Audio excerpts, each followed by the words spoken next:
We are brothers and sisters, not enemies. It is not the will of God that countrymen go to war against one another.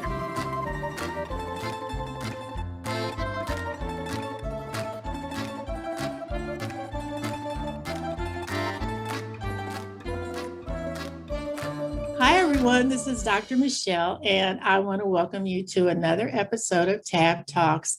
And today we're going to see just how much we know or don't know about Russia. And guess who's going to help me unpack that? Sergey. Welcome to the show, Sergey. Oh, sure. Thank you. Thank you for having me. I'm sure the first thing everybody's going to notice is that beautiful picture behind you. Can you kind of share with us what that is? Because that's pretty cool. Yes, it is. It's the Hermitage Museum in downtown St. Petersburg, Russia. Wow, that's a museum? Yeah. Whew. Okay, everybody. If you don't know what it is, you know what it is now. It's absolutely fabulous. Okay, we've got you on the show today because everybody knows right now there's a war between Russia and Ukraine. And we have to always be reminded that the Russians, as well as Russian Americans, are not responsible for this conflict. And I think that's important to say. That the citizens are just simply collateral damage of this war. And right now we're starting to see increased reports of increased anti-Russian sentiment in this country, simply because people just have these misplaced frustrations. So tonight we're going to speak with Sergey, and hopefully he's going to allow me to ask questions, and more questions. Sure. So with that, Sergey, do you mind telling us just a little bit about you or whatever you want to share before we get into the questions? Oh, yeah. So like I said, I was born in St. Petersburg, Russia, long time ago in 1966. So I grew up there, went to school, went to college, and then after college went to work. And after 3 years of working, I moved to the United States, and that was 1991. Wow. So why did you move to the U.S.? Was that always a dream, an aspiration, or what encouraged you to move to the U.S.? Yeah, absolutely. So I guess growing up, U.S. always seems like the nice shiny object that's somewhere else. And I guess as I was growing up, I was always wondering, wow, what would it be like to be there? And I guess after college, though, I guess I've made a few steps that afforded me that opportunity. Now, there are practical considerations as far as immigrating somewhere, as far as like certain countries don't take any immigrants and certain countries do.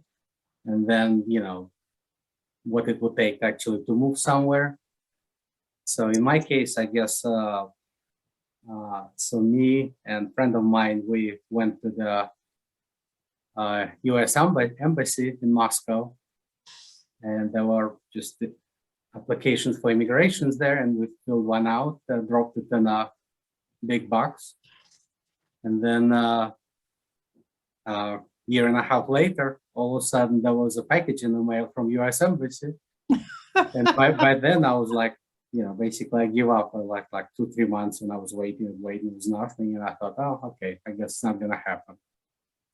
But after a year and a half, all of a sudden I get a package that says that your interview in Moscow is scheduled, and there's like in 5 days, and you better be there. And if you don't show up, the deal is off. Now let's take a look at some traditional Russian delicacies.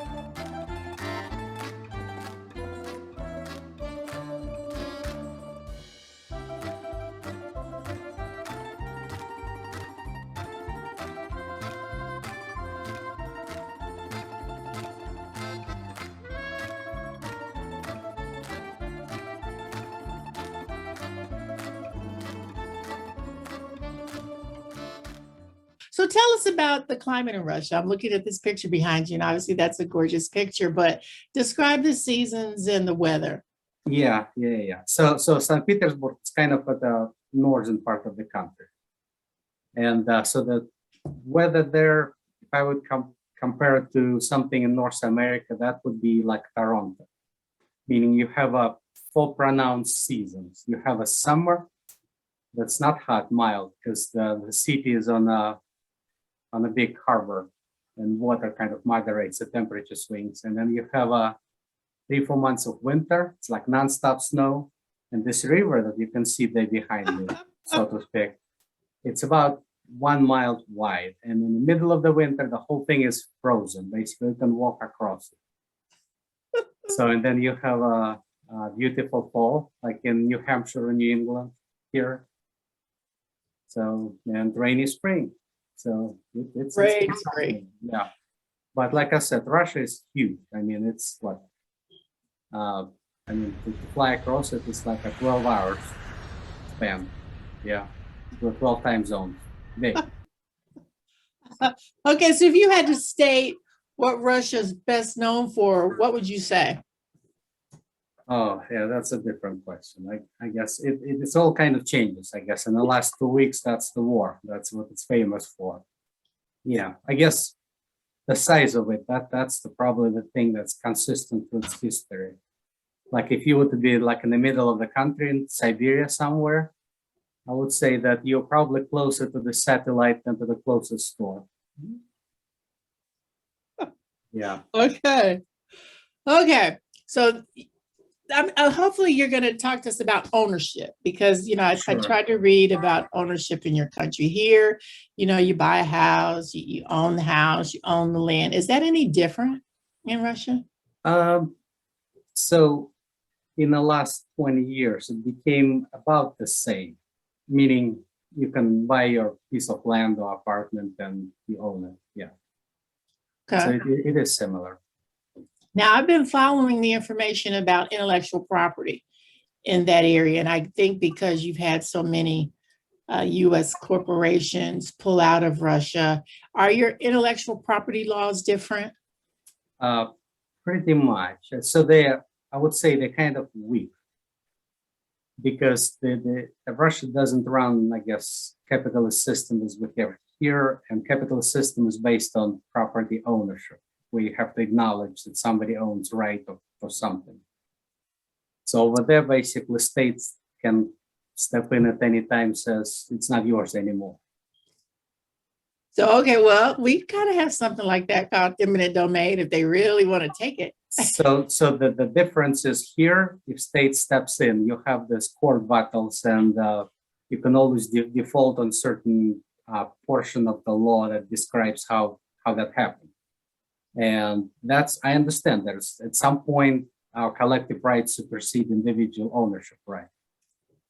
Whereas in Russia, that state can step in at any time. And let's say if I would go and open up the franchise McDonald's over there, and my co-owners from Russia decide that they don't like me anymore, they can just kick me out and I would lose my share in it. So wow. There would be nothing I can do about that. Nothing you could do.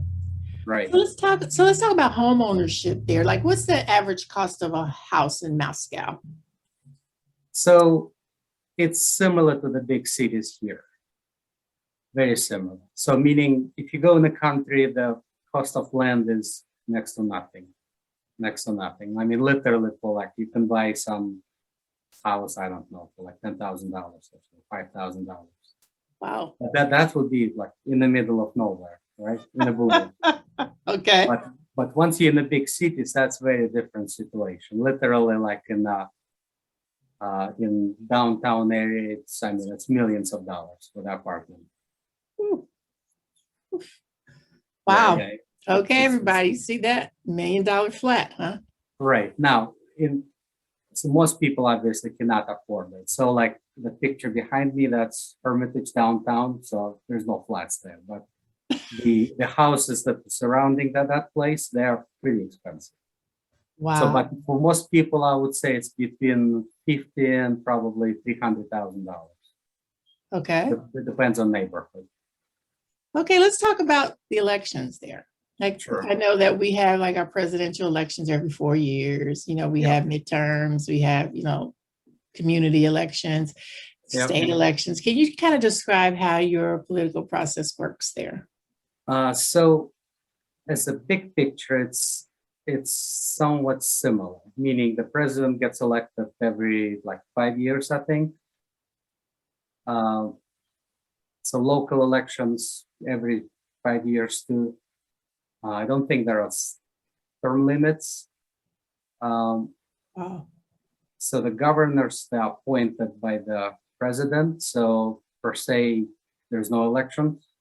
So this way, president can exercise undue influence on the regions. I would say most elections kind of rigged. So meaning if you would read constitution on the surface of it reads good. But once it comes down to the practically how it happens, that's most people don't believe that the president is elected. So Putin, has he ever been contested? I mean, he's been in office, what, like 20 years? Has anybody ever run against him? The nature of the system over there is basically they suppress the opposition. So there are 2 or 3 political parties. So Putin's party controls probably like 80 or 90% of the votes in all, at all levels. So and the remaining few percent are kind of divided by between 2 or 3 parties. But so that was a few years ago when there was a guy that had a pretty big following in Russia, and he was assassinated like near Kremlin, and there was an investigation that basically turned up nothing. Yeah, so yeah, that's not good. Okay, so let's talk about something lighter now, because that's pretty scary. Yes, it is. Yes, it is. Okay, so what kind of sports dominate the culture there? So I would say European soccer is huge. Hockey is huge.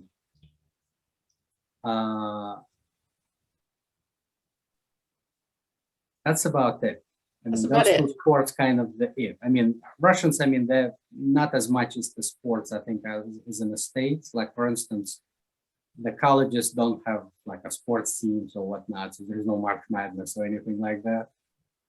But everybody following certainly hockey and ice dancing is certainly big too. So do you have like professional basketball? So you basically have to, okay. Yeah. You have a draft and all that stuff? No. So for basketball, there are basketballs, but it's not as, I guess, as popular. Wow. I guess from that perspective, that games in the US kind of dominate the media. Okay. Interesting. So, yeah. Oh, okay. Let's move on to the arts. Arts, yes. Art. Russian. About the arts and the creative side of Russia. So Russians are pretty proud of their own history. And I guess arts is part of this history, right? So like the building that you see behind me, that's quite something. If you would see it in person, that's something to see. And this is certainly my opinion, but so Russian arts are kind of on the conservative side. So when you have a long and rich history, people tend to look at it as something to preserve. Unfortunately, I think it comes at the expense of creating something new.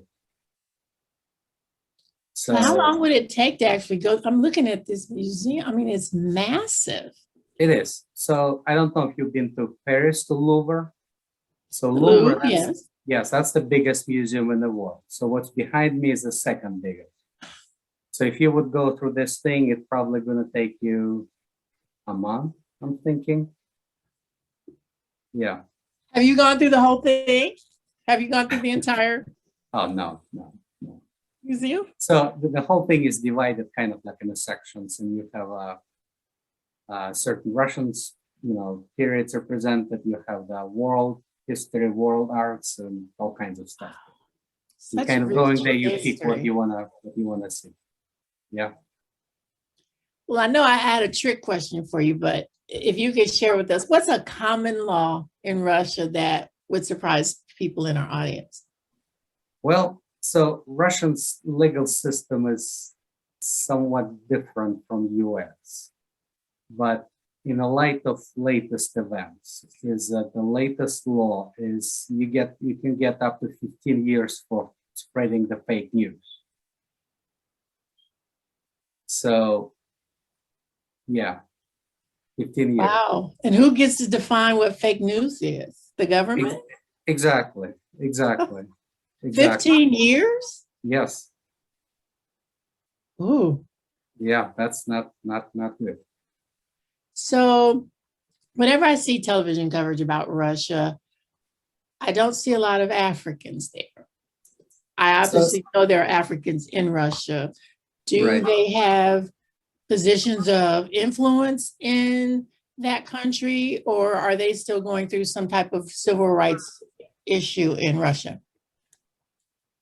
So historically, there were no Africans in Russia. It's a very northern country, all in all. So if you think of it like a map as a sandwich of different people, like people at the very top at the northern pole, right? So they're all white, right? They're all maybe somewhat little Asian looking. I mean, there are regions there. And then as you go down south, you're getting into St. Petersburg and like main Russia, it's all, white. And then you go more south and you get into the Ukraine or Uzbekistan or Kazakhstan. So it's again somewhat more Asian looking people. Then you get into the like an Arab world. Yes. So it's a long way to Africa. I guess that's what I'm trying to say. It's a long way. So historically, none. But then during the USSR heydays, there were a lot of students from friendly countries in Africa in Russian colleges. And St. Petersburg, it's a big city with a lot of colleges. So a lot of them went through schools, and some of them stayed in the country. So, but overall, as a percentage of the population, that's tiny. I mean, I would say, in the big cities, probably under 3%, under 2%, and you go into the countries and there are none in the country. Yeah. Wow. But as far as the civil rights, so that's the difference between United States and Russia. So United States civil rights is a big thing. And people always, break their swords as far as what civil rights is, which is a good thing. It's nonstop arguing, Whereas over there, that's not a thing at all, at all. So do they have religious freedom there? Yes and no. So in the last 30 years, there is a religion that's like a Russian Orthodox Church. It's a big thing. So unfortunately, it's almost like it's just another division of the state per se. So meaning state basically uses religion as another channel of influencing the people. So like in our country, there's a separation, we say, of church and state, but you're saying their religion is controlled by the state. That's and right. It's just a way to influence. Yep. And I would say when Russia opened up after, in the 90s, so there was a big influx of religious people and influences from all over the world. You had this hodgepodge of everything. It was kind of pretty bubbly for 10 years. And after a while, as the dominant religions kind of grew close and closest to the state, basically, the religion used its state power to force other religion, either underground or totally out of the country. Wow. Yeah. So if you're not part of that team, you're not on the team. Yeah. Sergey. Okay, Sergey, I'm learning a lot here. I don't know as much as I thought I knew about Russia. Let's talk about gender, women. in Russia. Is there gender equality there? So yes and no. I would say in the business world, there are a lot more women than here. So I don't know why, but if you look at the people in business, a lot more women.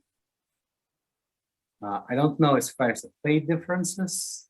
I guess way back when a certain like a starting rates were fixed by the government, everybody would get the same salary after college.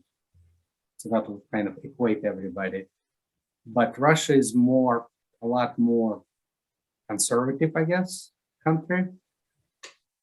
So meaning there is a lot more consensus as far as this is what men do and this is what women do. And men should stick to the men's things and women should stick to the women thing. So from that perspective, it's different. Now, you were educated in Russia. Yes, yes. So talk about that system of education. How is that comparable to the US or different? So it's similar and different at the same time. So the school system is pretty similar all in all, meaning kids, once they turn 6 or 7, they go to school. And in Russia, school lasts for 10 years instead of 12 years, but that's minor difference. Now, after 8th grade, there are a series of exams or tests. And if you pass, then you stay in school for 2 more years. And if you fail, then you go to another school. It's almost like a trade school, basically, where you would still finish school, but then you would be taught some practical skills to be, I don't know, plumber or something. So do you have a choice at the trade that you pick when you go to that school? Oh yeah. Basically, okay. You decide what you want. But if you pass up 8th grade and you stay in school for full 10 years, at that point there are exit exams, and at that point you can go to college and you pick whichever college you want. And college is, at least at that time when I was there, it was all free. So everybody hear that? College is free? Yes, and actually, if your grades are good, they actually pay you. So, so you go through college, and college is typically 5 years. Wow. So after 5 years, the way you kind of pay your dues back is it's during the so college basically invites all these companies that are looking for graduates. So all companies show up, and whoever has the best grades goes first in that room. So basically, you can pick from any company. So it's like a draft pick. Pretty much. So, and obviously, the person with the worst grade goes last. At that point, whoever is left. So, and at that job, you have to stay for 3 years. So you get paid and everything, but you have to be there for 3 years. And then after 3 years, you can do whatever. Yeah. So that's interesting, Sergey. So really, students don't come out of college with student loan debt. No, that part of the system is, I think it's a good one. Wow. Oh, okay. Let's talk about the legal system. Okay. Yeah, we kind of touched on that, but do people, when they get arrested, do they have like Miranda rights? Do they have the right to legal counsel? Is there capital punishment? Just any of those things? So there is no Miranda right. You do not have to testify against yourself. That's your right. The legal counsel is there. It's provided by the state. Problem is that the legal system, it's kind of like it's so intertwined with the state that essentially it's you against your legal system and the police at the same time. So most of the trial, there is no jury and judge decide. So you don't have a right to a jury trial. That's what you're saying. No. I So think the they judge makes the decision? pretty much, and it's pretty corrupt all in all, pretty corrupt. So do you have capital punishment? You have death penalty? Do you put people in Um, prison for life or? So the death penalty was outlawed for about 20 years when Russia became part of the, I think like European, not European Union, but European Council was one of the part of the conditions. But my understanding, Russia was kicked out from that organization 2 days ago. And after it was kicked out, they introduced capital punishment again.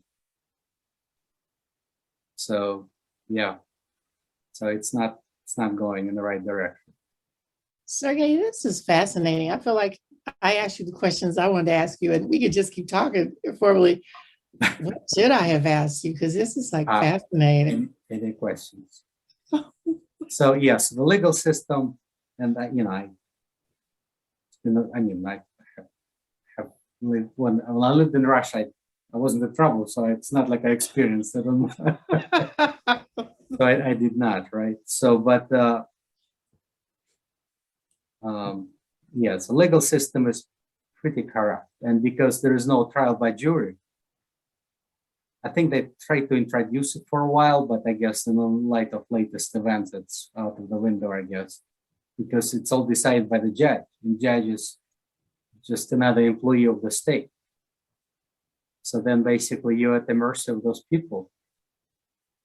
So do you have homeless people? I know you have poverty is pretty much around the world, but do you have homeless people, and are they allowed to like stay on the streets or sleep on the streets? So I'm sure they have, but the way they run, let me say this. I'm sure they're homeless everywhere. That's just what are you gonna do? Some people just, it happens to some people, right? So in the States, everybody has certain rights. I mean, even if you just bomb on the street, right? Police are limited in what they can do. And every city sets certain rules of how they can, that push those people in a shelter, so just let them be or whatnot. But it's all within certain parameters of the law. In Russia, it's whatever mayor decides to do or whoever runs the city, that's what police will do. If they want to arrest all those people and throw them in a car and drive them 1,000 miles, that's what they will do. Actually, as I recall, during one of the Olympics a few years ago, so they literally cleaned out all the cities that were hosting the games.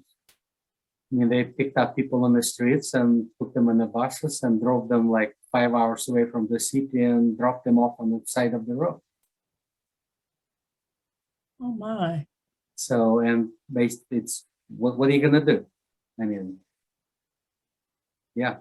So it sounds like lawlessness, and it is.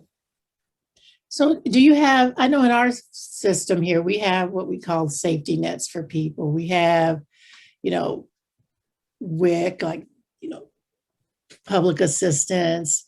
Right. Do you have programs like that there for people that don't have resources? Yeah, but they're pretty weak all in all. There is not much. So there's an incentive that says unless you work or have some kind of income, there's not going to be a lot of government subsidies to help you. No. Do you have unemployment insurance? Like when you lose your job, you have unemployment? It's almost non-existent. Wow. Sergey, Yeah. that's fascinating. Oh, health insurance. Health insurance. I knew I wanted to ask about that. So, yeah, so this is interesting. So when I was growing up, the healthcare was very similar to education, meaning if you're sick, you just go to a doctor. You don't have to pay anything. You just go to a doctor. Or if you, let's say, running a fever, you call a doctor, and doctor would show up the same day or next day at your house. And again, it doesn't cost anything. Wow. So the quality of it was pretty average to good to, there was some issues. So, but it didn't cost anything. The prescription stuff, yeah, you have to buy it. That's on you. But overall, the professional services, it's all free. Since then, I think that system went downhill, and you had a whole bunch of like private organizations that are there.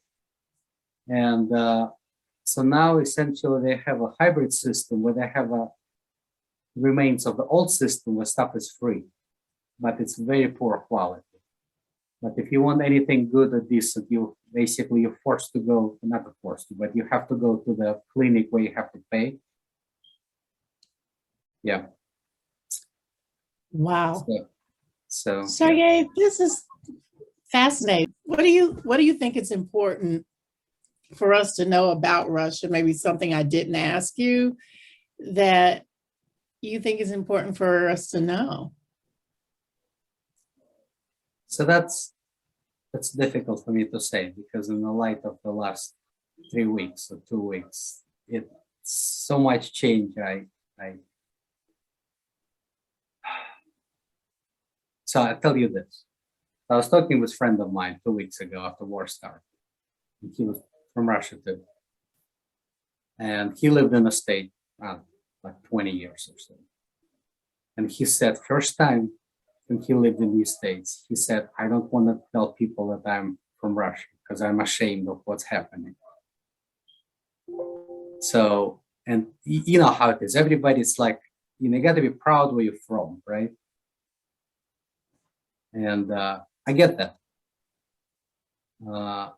But now so Russia is big, and you have all kinds, 150 million people, right? And I think, most of them are good people.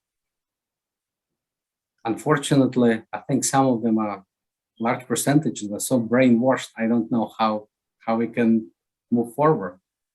I wish I knew, but I don't. I got my parents over there and my brother. And now, I guess, in the light of this, my family is falling apart because now we don't know how to talk about what's happening. It's like, two people, one blind and one deaf, and they just cannot find anything in common. Their news reports what's happening very differently than what's happening. So when you have a conversation with them, how are those conversations going? Well, it's not going. That's the thing. Because everything I tell them, they don't believe me. They think that we're brainwashed. So, wow. So in the last 3 weeks, all independent media got shut down. So literally, got the only way to get news is through official channels. And they are all funneling this rah-rah. We're gonna get them type of news. So this is beyond bazaar. I think it's pretty surreal of what's happening, to be honest. Well, Sergey, I wish it would be different. Yeah. Well, Sergey, you have been a wealth of information. I hope people find the information you provided as fascinating as I have. And I just want to thank you for coming on Tab Talks. Sure. Because it's really sad. I think, like you say, you want to be proud of where you're from. And we find ourselves in a time where there's more anti-Russian sentiment than we've ever seen in this country, because people want to be mad at somebody. But I think they have to remember the citizens didn't start this. So this is, it's like there's a certain theme, like why sanctions, right? Because sanctions affect everyday people, right? And I get that. But then do people take ownership of the country in any way? Because if they don't, then it's like a slave, right? You either own it or try to own it, or you just let state do to you whatever, right? That's not the right thing either. There has to be some consequences for actions or inactions in this case, right? Yes. So when state goes to war and there's a lot of, terrible things happen, who owns it? It's easier to say it's just one guy. But, people have to be responsible. That's what citizenship is, right? You're responsible. Yes. And things are complicated, right? So we all vote. Every vote makes no difference, but all of us together, that's what makes a difference. If we all just get along or do nothing or just ignore it, bad things happen. Well, Sergey, I'm glad you're here in Me the too. US. Me I too. think we need more Sergeys. And it's just been a pleasure meeting you. It really, right. really has.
We are brothers and sisters, not enemies. It is not the will of God that countrymen go to war against one another.